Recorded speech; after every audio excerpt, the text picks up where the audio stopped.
Last month, we reviewed the Geekom Mini IT13 mini PC, which left me a very deep impression of the powerful i9 processor, USB 4 high-speed interface, compact size, and powerful storage expansion capability.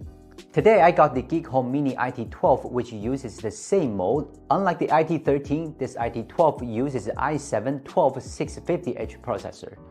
Before I start, I want to share a few words about processors. People do need more single-core performance, and for desktop users, single-core performance means everything. But not everyone needs very strong multi-core performance. So, Geekom IT12 with i7 processor is a much more balanced choice. The Geekom Mini IT12 comes in a gift box-like design. The package includes a power adapter and one HDMI cable. Of course, the most important thing is the PC. Although this is not the first time I've used a Mini IT series product, what I must say is that the Mini IT12 still has an excellent size as a mini PC product. And thanks to the very sturdy metal frame inside, this PC can be carried around easily and safely. One of the most satisfying features of the Mini IT12 is the storage expansion capability, which not only supports the installation of one PCIe 4.0 SSD, but also 2 additional hard disks at the same time.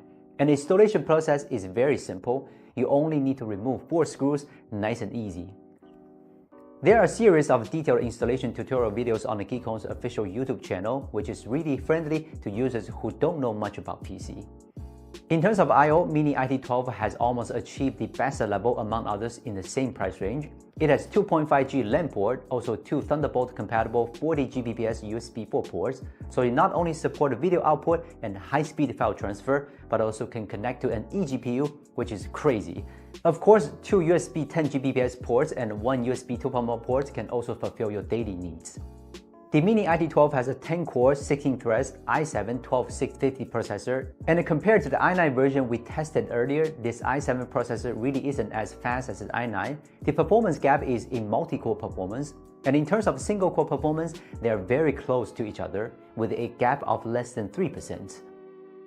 Of course, when compared to other processors, this i7-12650H also has a very good performance. On the GPU side, this chip uses 64EU Intel Xe GPU, which is more than enough to run some less demanding games like Genshin Impact.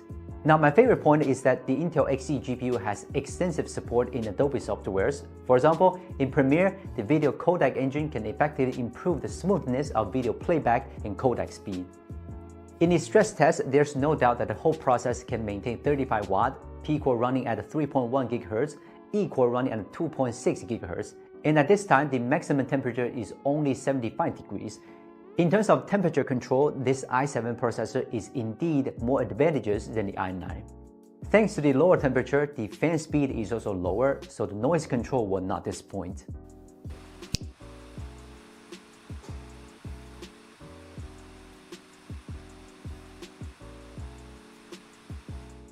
Another highlight of this machine is the 2 high-speed USB 4 ports. I tested it by connecting to a hard disk. It reached a terrific 3000 MB per second in single large file test.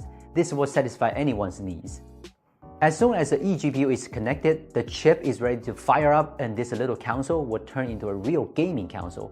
When running high graphic demand games, just by connecting the eGPU, the Mini IT12 can easily run any game with high resolution smoothly, such as the Cyberpunk 2077. It's hard to imagine that with such a simple setup, you can get a smooth gaming experience like this on a pocket PC. Of course, I also tried different games such as Ready or Not, which is very popular these days. And first of all, I have to say that it is really a well-designed game. And with the eGPU connected, I was able to enjoy the realistic lighting effect, amazing details, and the smooth graphic performance during the intense gameplay. It is safe to say that during Ready or Not gaming, I completely forgot that I was using a mini PC for gaming.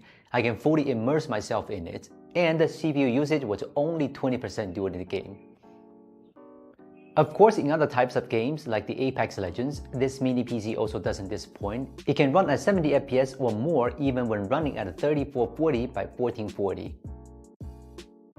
When running Counter-Strike 2, these 2 mini monsters can run the game at 120 FPS. Just to show the graphics to you guys, the game is running at 2K resolution, and I'm sure most of the Counter-Strike gamers won't be able to play the game with such a high resolution. So when playing on a daily basis, the game will run at a higher frame rate.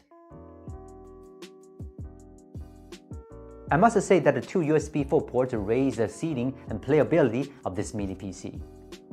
Like the i9 version, the Geekom Mini IT12 also uses Alexa NM7A1 PCIe 4.0 SSD. The only difference is that the highest option in the Mini IT12 is only 1TB. In terms of read and write performance, as a PCIe 4.0 hard disk, this NM7A1 performed really well.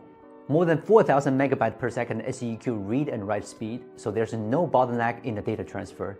You can refer to this video for a detailed review of the NM7A1. Overall, this Mini IT12 with i7 processor is a very well-balanced mini PC that not only has the same modes and high-speed interfaces as the i9 version, but also has a very good CPU performance. The more affordable price is also more suitable for most people. So, this is the Mini IT12 review. Hope it helps, and we will see you next time.